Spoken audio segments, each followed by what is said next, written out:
Hello दोस्तों, स्वागत है आपका the begin study GK channel पे। दोस्तों एसएससी सीएचएसएल एग्ज़ाम को टारगेट करते हुए जो कि 9 मार्च से 21 मार्च के बीच होने हैं, दोस्तों चैनल पे टॉप 20 क्वेश्चंस की जीके जीएस की सीरीज चलाई जा रही है, जिसमें डेली शाम को आपको दोस्तों 5 से 6 के बीच में दोस्तों टॉप 20 ऐसे क्वेश्चंस कराए जाते हैं जो कि एसएससी के जो भी प्रीवियस ईयर के क्वेश्चंस हैं उन सभी का एनालिसिस पे आधारित क्वेश्चंस होते हैं। तो पूरी क्लास बहुत ही इंपॉर्टेंट है, ये सारे क्वेश्चंस आपके एग्ज़ाम में आने की निश्चित ही संभावना है, इसलिए दोस्तों आप पूरी क्लास को लास्ट तक देखिएगा। बहुत ज़्यादा दोस्तों समय आपका इस क्लास में नहीं जाएगा, 10-12 मिनट्स की क्लास होगी और जिससे आपका निश्चित ही बेनिफिट होगा। तो आइए चलते हैं आज की क्लास की ओर बिना किसी देरी के। दोस्तों आज का पहला प्रश्न आपके सामने है, भारत में चिश्ती सिलसिले को किसने स्थापित किया? सलीम चिश्ती, शेख मोइनुद्दीन चिश्ती, हमीदुद्दीन नागौरी या इनमें से कोई नहीं? तो भारत में जो चिश्ती सिलसिला दोस्तों शुरू किया गया था वो शुरू किया गया था मोइनुद्दीन चिश्ती के द्वारा। ऑप्शन 20 का बिल्कुल राइट हो जाएगा। और चिराग ए दिल्ली के नाम से किसे जाना जाता है दोस्तों? चिराग ए दिल्ली के नाम से, चिराग ए दिल्ली के नाम से दोस्तों किसको जाना जाता है? ये जाना जाता है दोस्तों नसीरुद्दीन महमूद को। इसे भी आप याद रखेंगे, नासिरुद्दीन दोस्तों नसीरुद्दीन महमूद को जाना जाता है, तो इसे भी आप साथ में याद रखिएगा। अगला क्वेश्चन देखते हैं दोस्तों।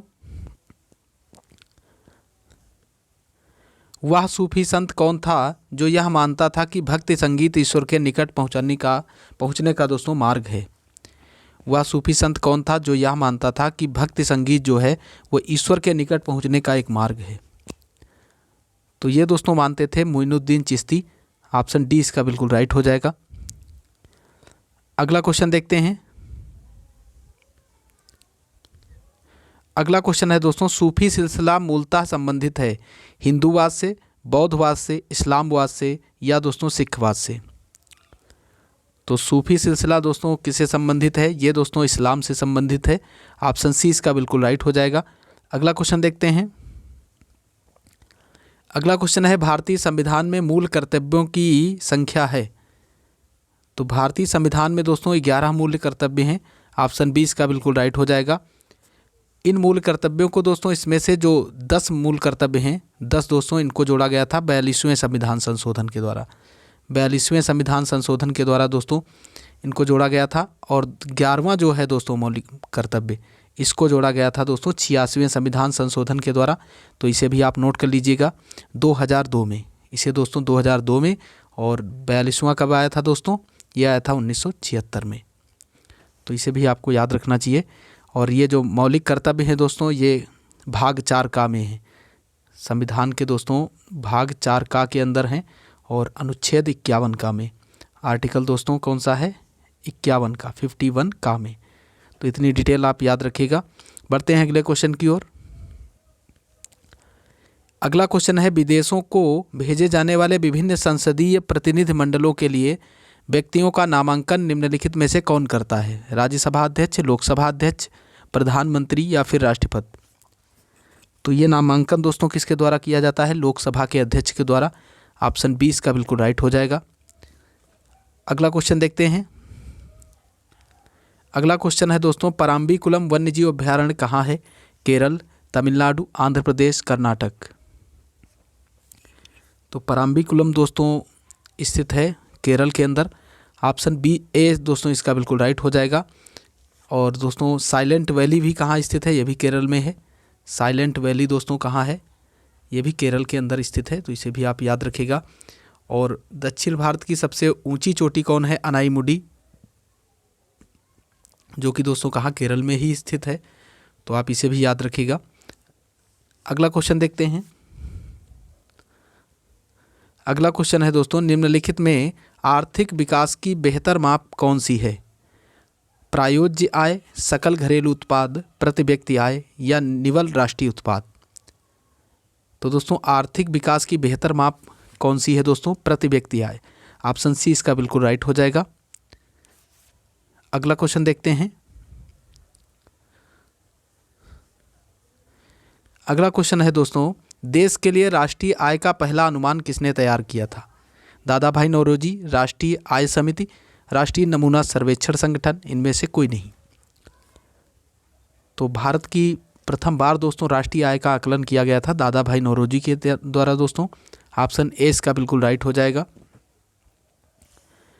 और ग्रैंड ओल्ड मैन के नाम से दोस्तों किसे जाना जाता है?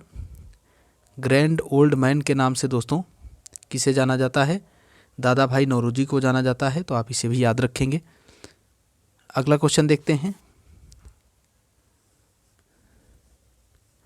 प्रति व्यक्ति आय निकालने के लिए राष्ट्रीय आय को भाग दिया जाता है देश के क्षेत्रफल से, देश की जनसंख्या से, प्रयुक्त पूंजी के परिमाण से, इनमें से कोई नहीं। तो प्रति व्यक्ति आय निकालने के लिए जो देश की दोस्तों कुल जनसंख्या है उसको भाग दिया जाता है राष्ट्रीय, ये दोस्तों प्रति व्यक्ति आय निकालने के लिए ऑप्शन 20 का बिल्कुल राइट हो जाएगा। प्रति व्यक्ति आय निकालने के लिए राष्ट्रीय आय को दोस्तों, जो राष्ट्रीय आय है उसको किससे भाग देते हैं? देश की कुल जनसंख्या के द्वारा। अगला क्वेश्चन देखते हैं। अगला क्वेश्चन है दोस्तों, निम्नलिखित में से कौन सा क्षेत्र भारत के सकल घरेलू उत्पाद को सर्वाधिक योगदान देता है? तो भारत के दोस्तों सकल घरेलू उत्पाद को सर्वाधिक योगदान देता है सेवा क्षेत्र, तृतीयक क्षेत्र जिसको कहते हैं दोस्तों, ऑप्शन 20 का बिल्कुल राइट हो जाएगा। या दोस्तों इसको क्या कहते हैं? सेवा क्षेत्र। सेवा क्षेत्र भी दोस्तों कहा जाता है। प्राथमिक क्षेत्र में दोस्तों क्या आता है? कृषि आती है, जैसे आप याद रखिए कृषि है, पशुपालन है, ये सब किस में आता है दोस्तों? ये सब प्राथमिक क्षेत्र में आता है। द्वितीयक क्षेत्र में दोस्तों जो फैक्ट्री वगैरह हैं, फैक्ट्री हैं, कारखाने दोस्तों जो हैं, इंडस्ट्रियां हैं, वो सब किस में आती हैं? द्वितीयक क्षेत्र में। तृतीयक में दोस्तों जैसे बैंकिंग सेवा हो गई, डाक सेवा हो गई दोस्तों, ये सारी जो सेवाएं हैं ये किस में आती हैं? खासकर दोस्तों जो सहकारी सेवाएं हैं वो आती हैं तृतीयक क्षेत्र में, जिसको दोस्तों सेवा क्षेत्र कहते हैं। तो बढ़ते हैं अगले क्वेश्चन की ओर। अगला क्वेश्चन है दोस्तों, मुद्रा स्वयं मुद्रा का निर्माण करती है, यह परिभाषा किसने प्रस्तुत की? तो मुद्रा ही स्वयं मुद्रा का निर्माण करती है, ऐसा किसने कहा था दोस्तों? ये कहा था क्रोमर ने दोस्तों। ऑप्शन डी इसका बिल्कुल राइट हो जाएगा। क्रोमर के द्वारा दोस्तों ये कहा गया था कि मुद्रा स्वयं मुद्रा का निर्माण करती है। अगला क्वेश्चन देखते हैं।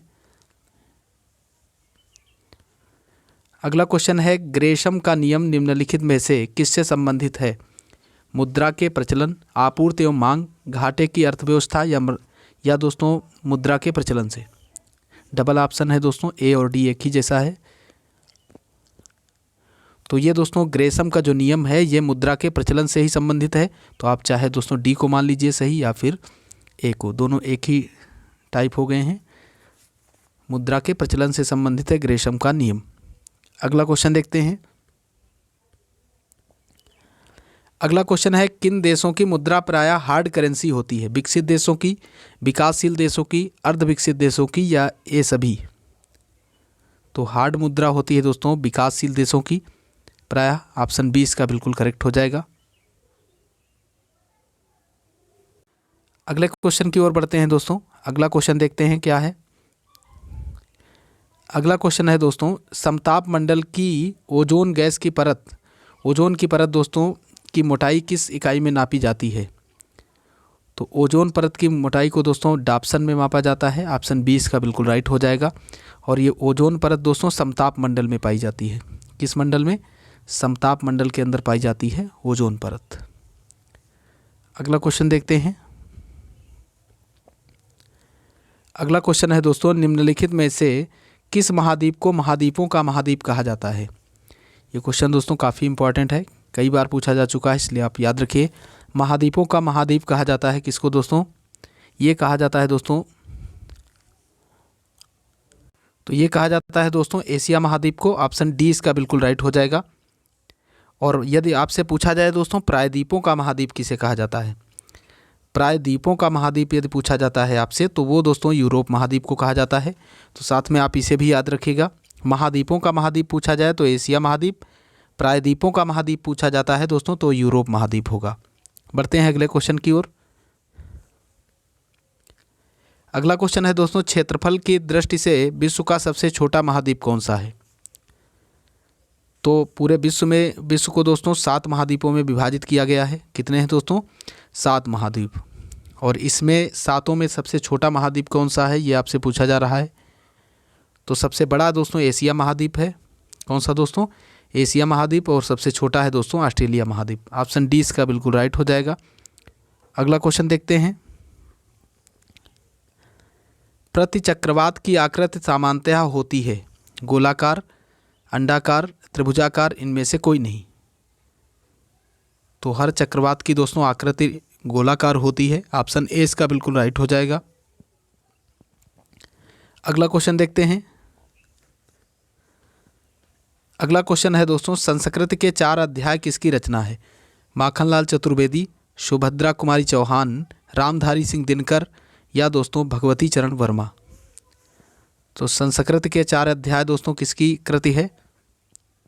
ये है दोस्तों रामधारी सिंह दिनकर की। किसकी है दोस्तों? रामधारी सिंह दिनकर। ऑप्शन सी इसका बिल्कुल राइट हो जाएगा। अगला क्वेश्चन देखते हैं।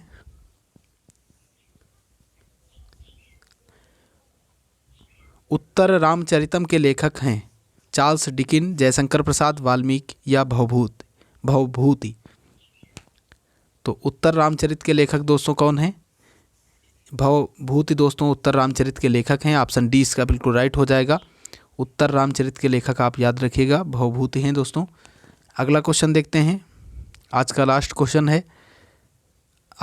क्वेश्चन है दोस्तों, इंडिया डिवाइडेड पुस्तक के लेखक कौन हैं? यहाँ दोस्तों डिवाइडेड होगा, डिवाइडेड नहीं, डिवाइडेड। तो इंडिया डिवाइडेड पुस्तक दोस्तों किसके द्वारा लिखी गई है? डॉक्टर राजेंद्र प्रसाद के द्वारा। ऑप्शन सी इसका बिल्कुल राइट हो जाएगा। और डिस्कवरी ऑफ इंडिया यदि आपसे पूछा जाए दोस्तों, डिस्कवरी ऑफ इंडिया, तो ये दोस्तों पीटी नेहरू, पंडित जवाहरलाल नेहरू के द्वारा दोस्तों लिखी गई है। इसे भी आप याद रखिएगा। तो दोस्तों इसी के साथ आज की क्लास यहीं पे समाप्त होती है। आशा करता हूं दोस्तों क्लास आपको पसंद आई होगी। यदि क्लास आपको पसंद आई है तो आप इसे ज़्यादा से ज़्यादा लोगों के पास शेयर कीजिए। और आपने अभी तक चैनल को सब्सक्राइब नहीं किया है तो चैनल को सब्सक्राइब करके चैनल से ज़रूर जुड़ें। पूरा वीडियो लास्ट तक देखने के लिए आपका बहुत बहुत धन्यवाद। जय हिंद, जय भारत।